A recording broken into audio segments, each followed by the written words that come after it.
I'm Mel Umbarger. I'm the Communications and Technology Manager at the Budget and Tax Center. And Clarissa, if you want to introduce yourself. Sure. Hey, y'all, I'm Clarissa Goodlett. I'm the Director of Communications at MDC. And I am going to pick up right where we left off with the media. So we talked a little bit about, and we're going to go over the media and some social math, and then I'll turn it over to Clarissa for the next part. So next slide. So we did talk a little bit about, we started talking about the media, and just to recap a little bit, why do we care about the media? Mostly it's an opportunity to reach a broader audience. It's an opportunity to influence and maybe pressure decision makers through media outlets that might matter to them. And it's an opportunity to get info out in your own words through interviews, op-eds, letters to the editor, and things like that. And then I think we talked, next slide, a little bit about who is the media, and just how it's a lot different than it used to be even like 10 years ago. And just the idea that make sure you're not limiting yourself to just like the traditional media, like don't just think about newspapers or TV stations. There's a lot of different things out there now, and you know your communities better than I do, so I can't even speak to what is going on, but I'm sure there are local newsletters, local websites, local blogs, things like that that are influential. Talk to your communities and see where they're getting their information from. There's a lot of nonprofit media sites out there like Carolina Public Press, North Carolina Policy Watch. I think there's a couple others in North Carolina. But the idea is if you get into one decent sized outlet, you have a better chance of being picked up. Yes, blogs and bloggers are very powerful and helpful. But if you can get your policy idea or your cause or whatever it is you're talking about into one decent sized media outlet, you have a better chance of getting picked up elsewhere.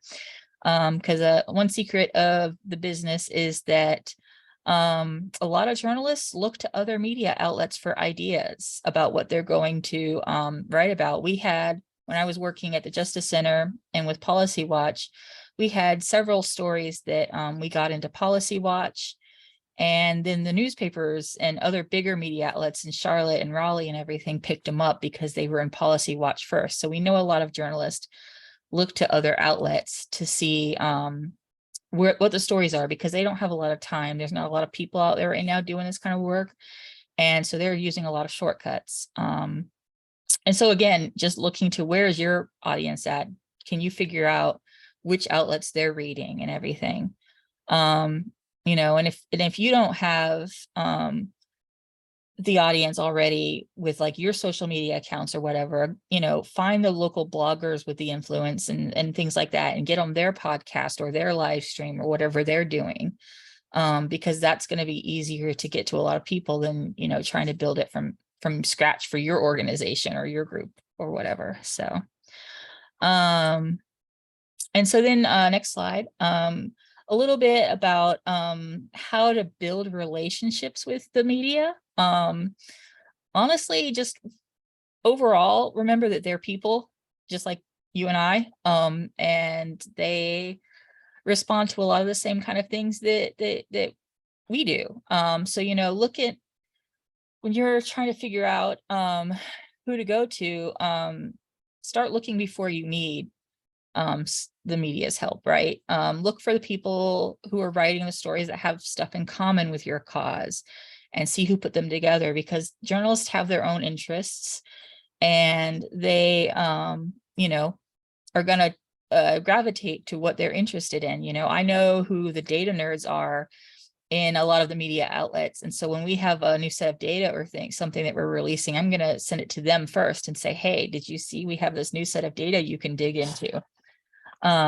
Or I know that certain people are going to be more interested in topics that help like working mothers, and so just like getting an idea of who the journalists and bloggers and people out there who are already covering the kind of things that you are working on, and then get to know them before you need them. And I'm talking about doing it authentically. Like, don't do it in like a transactional sort of way, but, you know, follow them and interact with them on social media. Send them a personal email when they do a piece you like say, hey, I saw this piece you just did. And I really appreciated you highlighting this in our community, or, you know, whatever it is that strikes you, because, like I said, journalists are people. And when I was a journalist, I can tell you, we got a lot of crap from people who were upset. It was rare that we would get an email or a note or something from somebody who really liked something that we did. And so when we got them, you remember that person.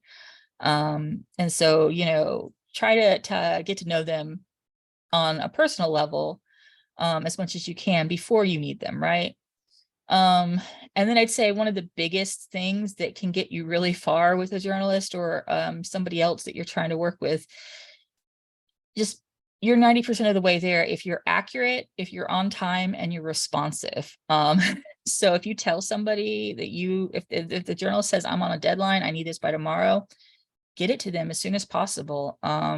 You know, if you tell somebody that you're going to give something to them, make sure you do it when you say you're going to do it.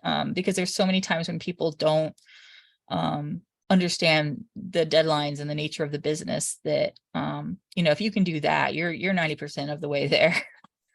You know, and if they get to know you as a source and they start emailing you and asking you, like, be responsive. Like, even if you can't help them right then, like, email them back as soon as you see something and say, hey, I'm busy right now, I can't help you with that, but I can send, you know, this person over here who could help you, or, you know, whatever you can do, but like, just be responsive. And above all, just make their jobs as easy as possible, because like I said, the business has changed a lot. There are a lot of, there are very few people doing a lot of the work now. And so the easier you make their jobs, the more likely it is that you're going to get coverage, simply because they're moving so fast that they're going to, you know, work with who makes their job easy, right?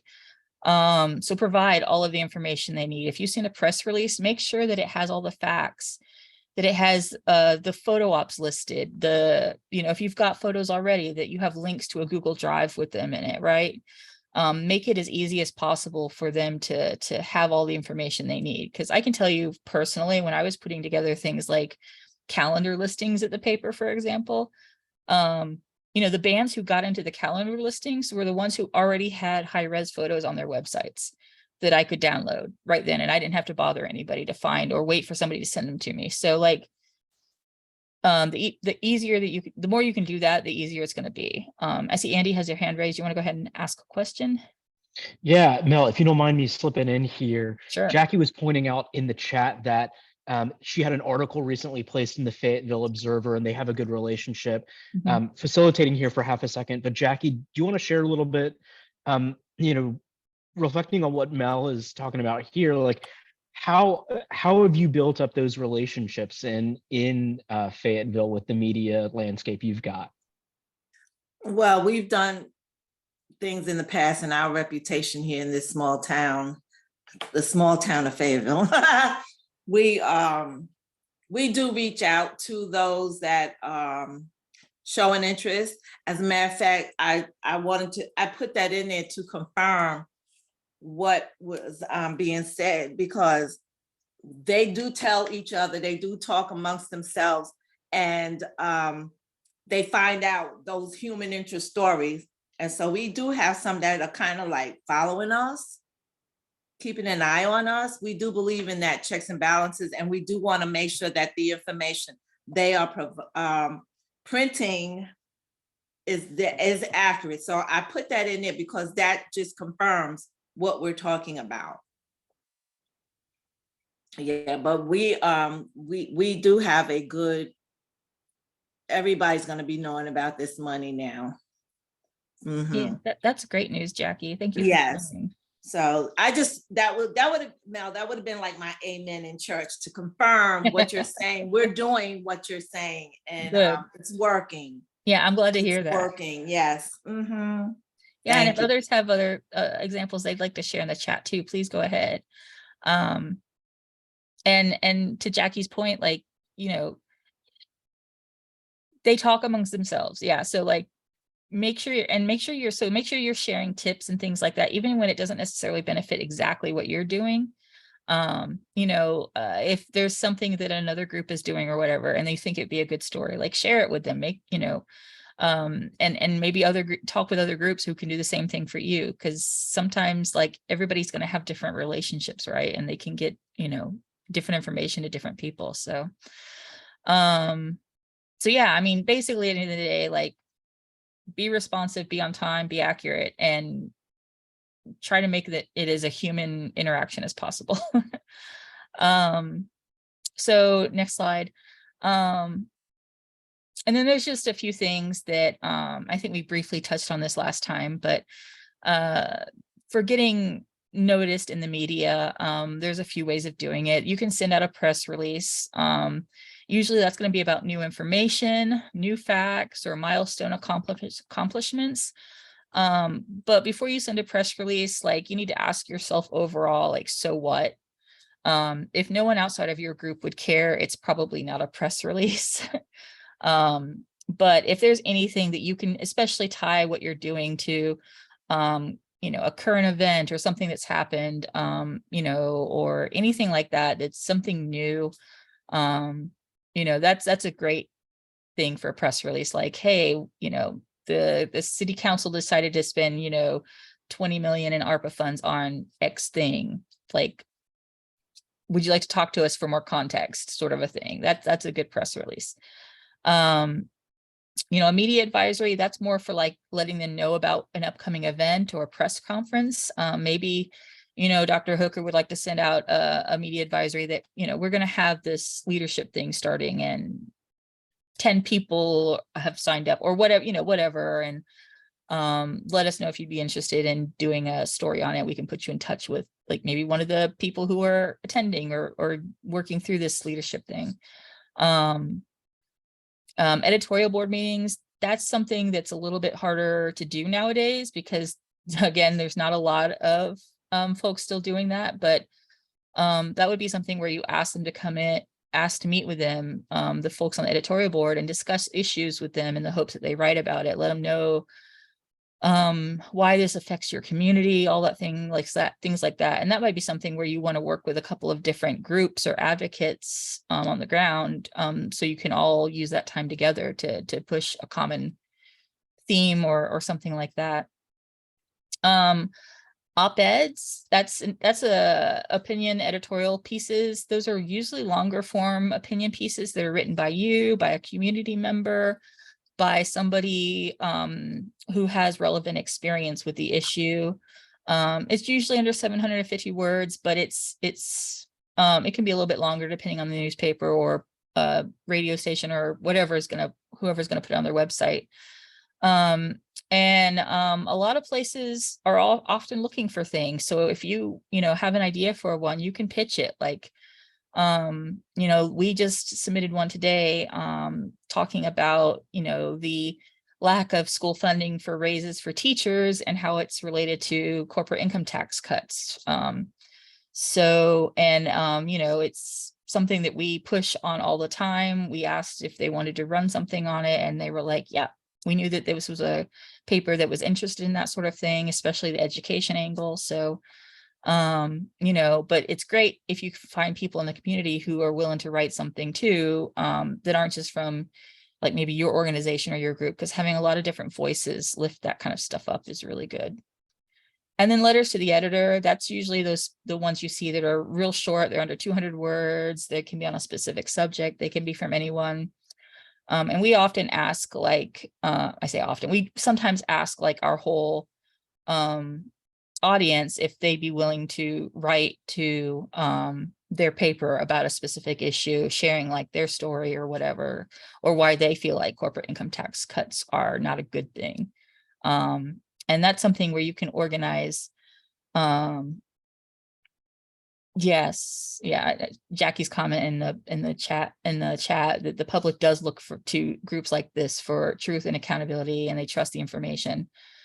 But you can share like talking points from your group with different folks who might be willing to write a letter to the editor that they can use in putting it in their own words. So, and that was the last part of the media here. Do we have any questions or comments about any of that?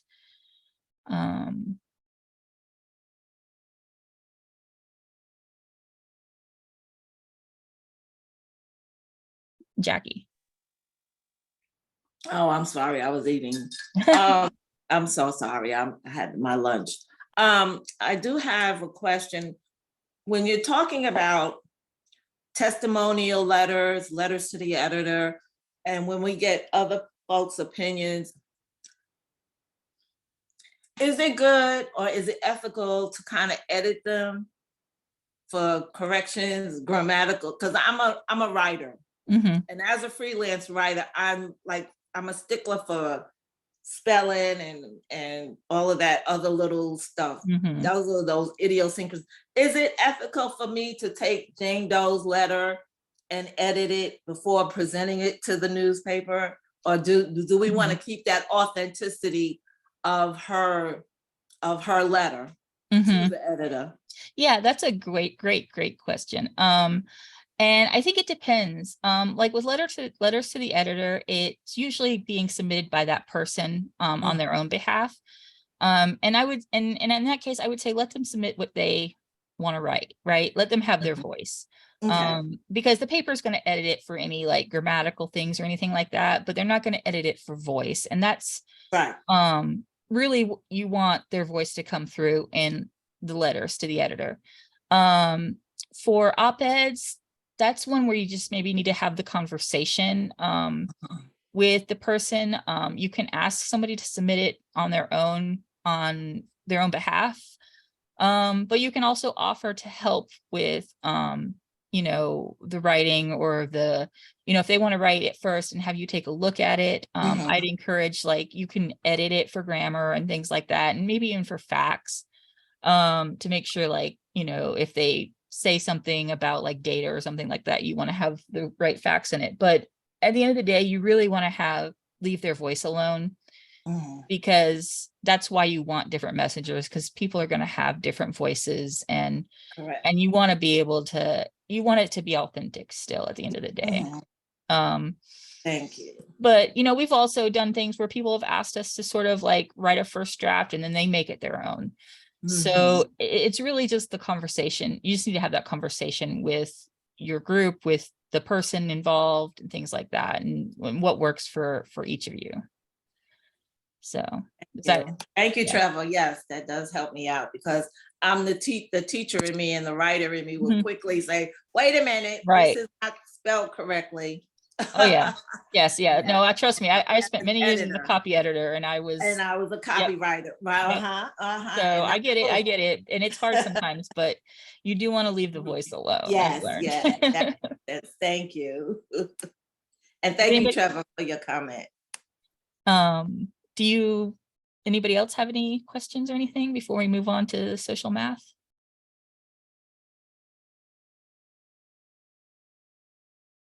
Okay. All right. Susie, if you'd go to the first slide on social math. So yeah, so we're going to talk a little bit about one tool that is really good to have in your toolkit in any sort of communications, and that is social math. And so what social math is after a certain point, numbers stop making sense to people, right? Which is why we have to be good at and become skilled at translating them and making them memorable. And so we need to translate statistics or other data so that they become interesting to a journalist or meaningful to an audience and helpful overall in advancing public policy. And so next slide. So social math is a way of telling a story and using data.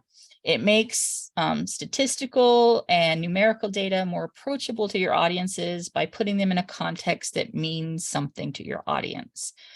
This is an example from Ohio about, there was a proposed tax cut, and talking about who's going to get the biggest slice. What does it mean? So if you're poor, you get enough for one slice in a year. In the middle, you can buy a cheap pizza maker, and at the top, you're going to get a trip to Florence with enough left over for plenty of actual pizza from Italy. So this is a good way of putting it into context, what the actual tax cuts mean to each group of people. You think about it, you see it used all the time, even if you're not aware of it. Things are often measured in lengths of school buses or football fields. You'll see examples about the amount of calories and fat in a large bucket of buttered popcorn and what that equals. Just does anybody else have any everyday examples that they can think of where they see comparisons or things being used to explain a data point or a number in a way that people might understand?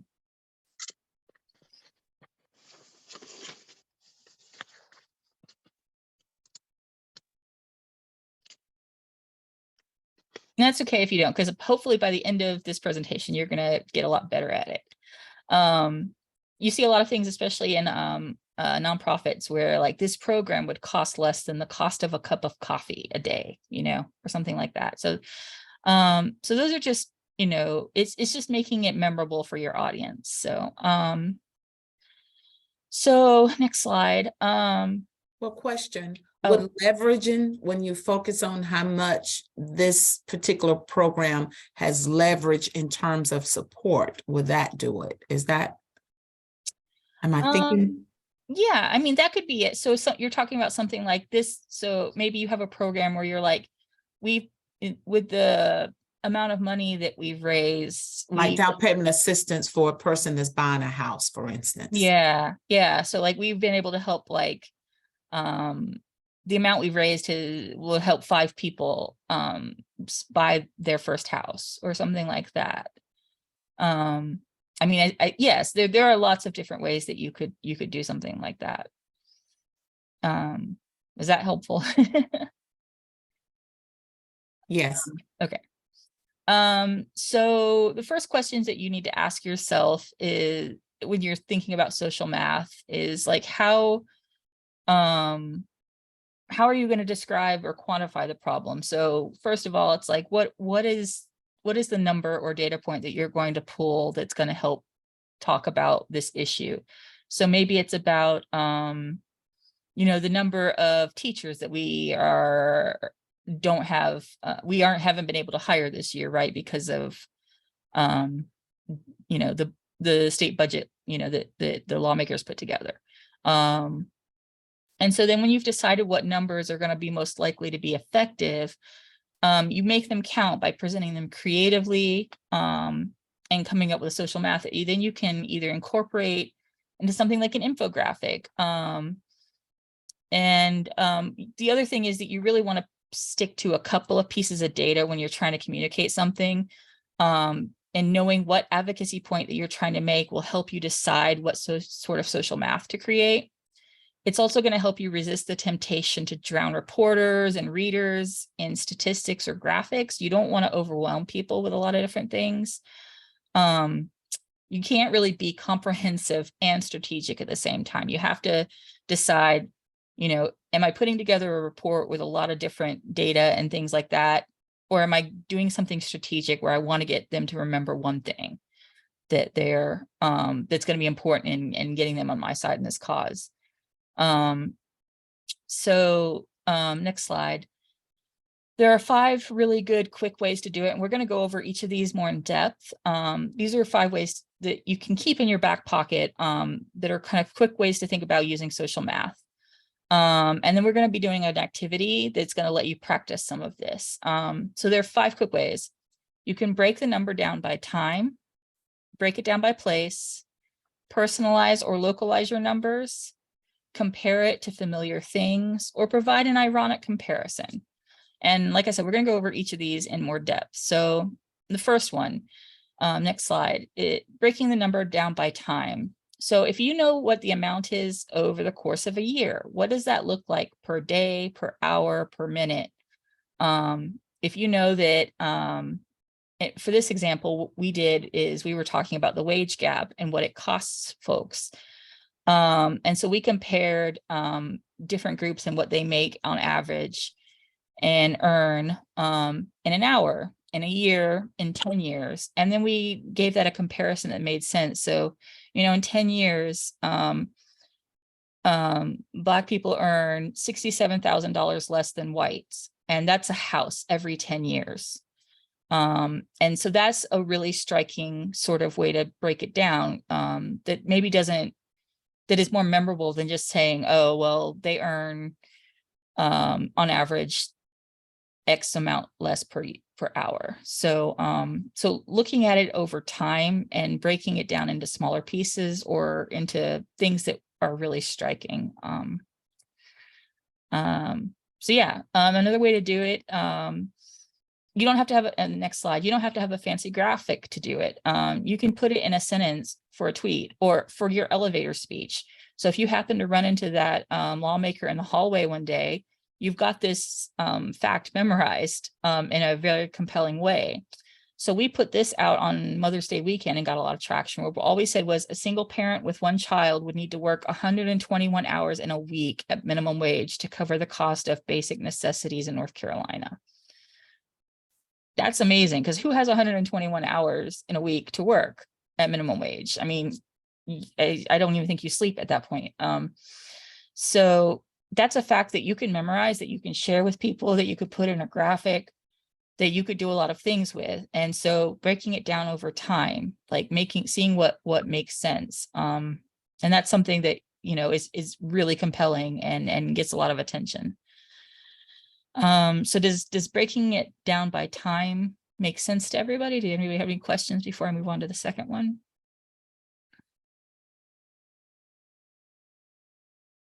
Okay. Feel free, if they come up, you know, put them in the chat or whatever. So next slide, break the number down by place. So comparing the statistic or the data point with a well-known place can help people imagine the statistic's magnitude. So we did this a few years ago where we put out this is a handout we had for meetings. So there's a lot of stuff on it, but right before the ACC championship game, we put this together and we used the stadium that they were playing the championship game in. And we said, okay, so with this tax cut that's coming up, all of the orange here, that's, you know, those are all the people who are going to get like less than 250 under this plan. All the people in light blue, they're going to get a little bit more, but you see those 11 dots sitting in that one section, they're the ones who are going to get the most out of this tax cut. And so that was a way, like if the population of North Carolina fit in the stadium, this is what it would look like in terms of tax cuts. And if you go to the next slide, you can see a little bit more. And so this is a close-up of that. And so this was a way to compare it to something very well known in here, the ACC tournament or championship game, and a stadium, which most people have a pretty good sense of what it looks like. But you can do this with a lot of different places. You could do this with, you know, maybe like 50,000 people would benefit under this proposal. That's the size of the city of X in North Carolina. So there's a lot of different ways that you can pick different places and use that to make it more memorable. So next slide. Another thing that you can do is you can personalize or localize your numbers. This can make an issue more meaningful to your community members and highlight like maybe inequities in a specific region. So this is something that we did, and breaking numbers down by like legislative districts can help hold legislators whose district is affected accountable, right? So this is a couple of things that we've done in the past. You know, we did this ad where, you know, Representative Mark Walker, in your district, 1 in 7 people do not have enough to eat. And so we took the hunger numbers and we broke them down by district, and we were able to figure out how many people in that district don't have enough to eat. We also did this grocery bag one. We did this for each district, and we tagged lawmakers in those districts on social media and said, hey, in District 1, did you know so-and-so that your district, 1 in 5 residents don't have enough to eat? And so we did a lot of like sort of localizing of data that made it more effective than just saying maybe, you know, X amount of people in North Carolina don't have enough to eat. Like this just really brings it home to a specific area of the state. And we also got a fair amount of attention with these. All right, next slide. So one of the other tips is to provide ironic comparisons to draw attention to something, to point out skewed priorities, make a case for policy change. You know, this on the top right here, the Justice Policy Institute used these shocking numbers to question Baltimore's investment priorities. You know, the cost to incarcerate one person from Baltimore could buy 1 month of housing for 30 families. So this was, you know, it's like, why are we spending all this money to incarcerate one person when we could be helping all of these other people, or all of these same people in some cases, get into housing? You know, there's the one on the bottom right, you know, they compared the cost of prison for one person to the cost of school for that same person. And like, it's cheaper to make sure this person gets an education and stays out of prison, right, than it is to like incarcerate them.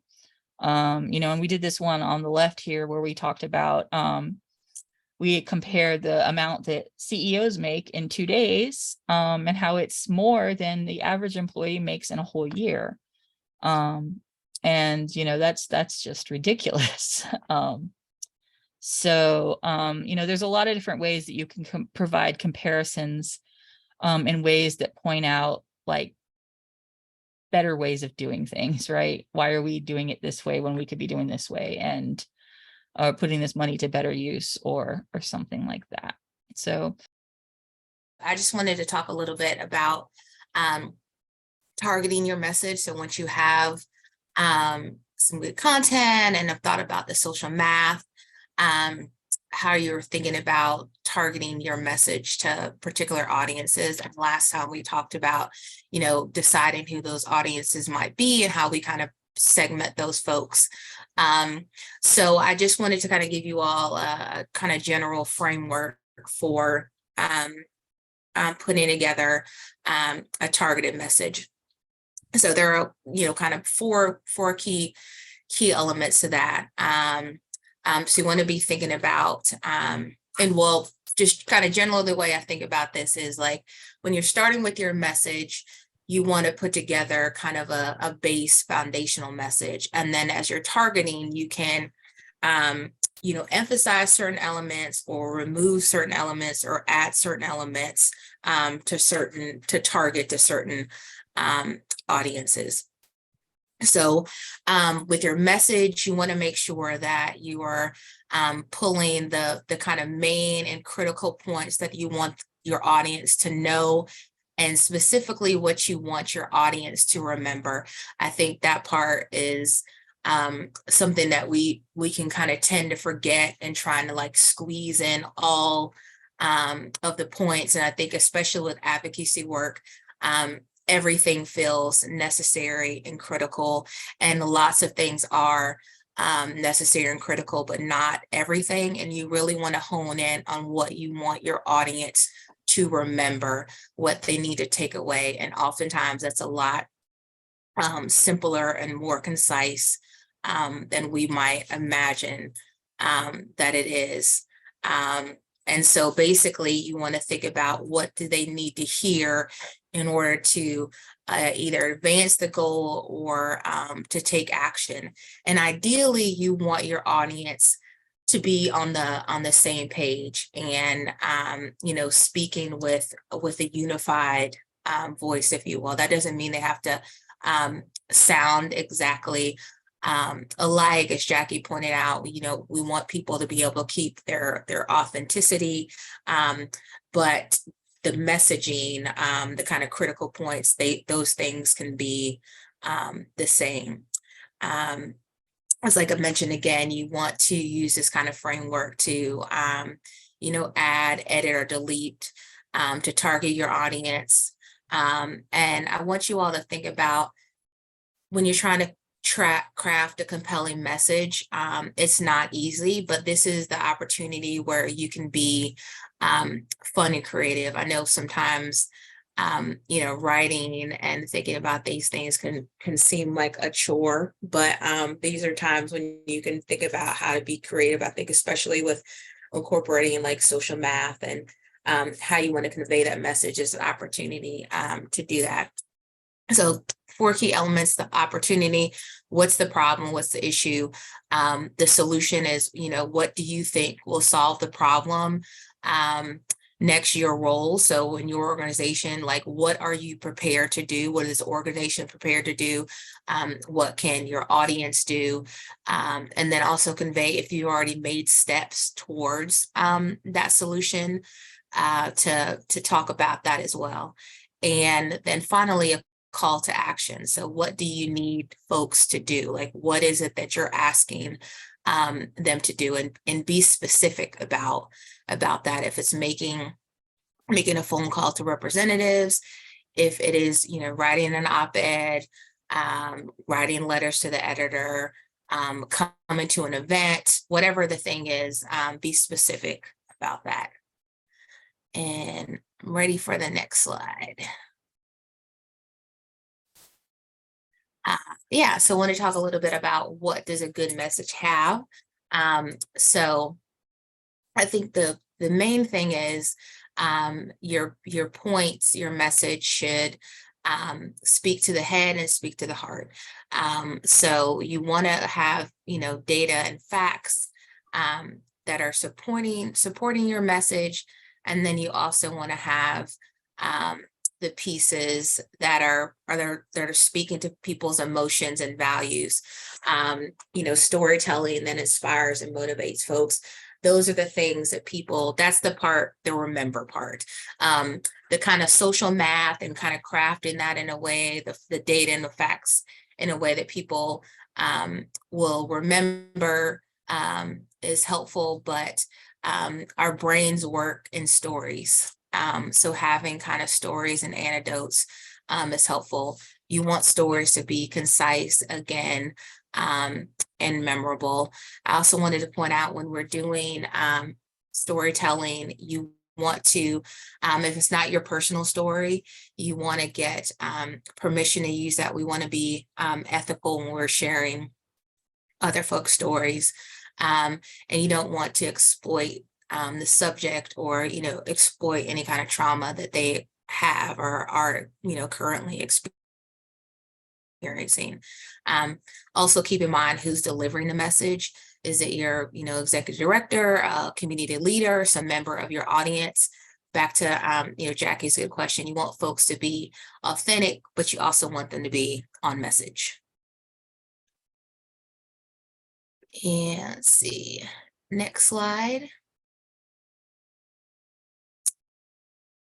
All right, and with this part, I guess this is where the kind of tailoring comes in. And so you can kind of think about it in these 3 pieces of either educating, persuading, or activating folks. And, kind of think about it on a spectrum that's, increasing people's engagement as you go along. So in the educate piece, these are folks who are maybe just learning about the issue, or maybe just a little bit about it. So you want to emphasize parts of the framework, the message framework that you developed, more or less for each of those audience, depending on what the goal is. So I would say for educating folks, you kind of want to go heavy on the opportunity and the solution, because these people are unaware of what the issue may be, and you want them to know that there's a solution out there. And then the next kind of phase would be persuading folks. So these are folks that you want to persuade that the action or the kind of remedy that you're suggesting is plausible, and there's a path to it. So on this end, you may want to focus more on what the solution is and what your organization, how they're involved, and what your organization has done, and what you plan to do to get to that solution. And then finally, folks in this activating category, are likely folks who are either, you know, part of your organization, you know, part of the coalition, part of the network, and you are moving them into a phase where you're wanting them to take action. So these folks need to understand, you know, what their role is, what our role, what the group's role is, how we're engaging in the solution, and then you wanted to tell these folks what to do. These people, you've already persuaded them that this is the thing to do, but they want to understand, okay, what are we doing? What do you need from me? So I would emphasize those last parts of the framework.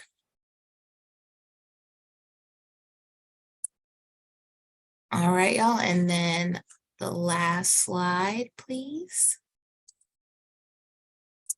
And this piece about the personas, this isn't necessarily an exercise that you have to do for all of your messaging, but I found it helpful, especially when you're writing messaging or even kind of creating talking points for different groups of people, is to kind of think about these personas. And basically, it's just kind of you creating a character in your mind. I have fictional in there because sometimes it's not a fictional person. You may have somebody, you know, very specific in mind, but you really want to envision them and how you, based on what you know about them, how they would respond to your message. And I think this comes back to that kind of network mapping, you know, understanding who your audience is, who they're connected to, you know, how they're potentially viewing the problem, and how they're viewing the solution. So thinking about folks in this way, or creating these characters, they can help you make the message more human. I think trying to understand people's potential perspectives on things is helpful. They help you better understand your audience, and they can help you write your message. You're targeting one person versus trying to like capture everybody. And I think as folks who are writing or doing kind of advocacy work, you know, ideally we want everybody on board with our message and our solution. And you all know that, you know, that's just not realistic. And it's just hard to write that way. It's hard to try to capture, you know, every angle. When you're targeting your message and you're thinking about one person, what is the thing that will activate and engage that person, and it helps with you being concise and direct with your message. And just kind of had some thoughts on that. So yeah, so again, this being specific is super important. An example, when I was, you know, kind of thinking about this, and I stole this example, but changed it from something else I read. But an example is Tom Brady and Kanye West. They're both 45-year-old American men. A lot of times that's how in marketing, you think about, you want like a 35-year-old, you know, Black female. But, you know, you can be more specific in that. So again, Tom Brady and Kanye West, they're both 45-year-old American men, but they are likely aren't necessarily interested in the same things, and they probably won't respond to the same type of messaging. So with these kind of things, you want to get, you know, as specific as you can. Another example is for an organization that's interested in like doing coding. So they're interested in getting some engagement around, you know, folks who are interested in coding for girls. So an example of a persona for that might be an older millennial who's in the tech industry, and she wants to support the next generation of women in coding. So that's one persona. Another could be the parent of a teenage daughter who has sort of interest in coding. Another persona could be a Black woman who's at an HBCU who's majoring in computer science or coding. So those are, generally all people who are interested in coding and in technology and computer science, but they're nuanced enough that you can craft a message that would speak to them directly.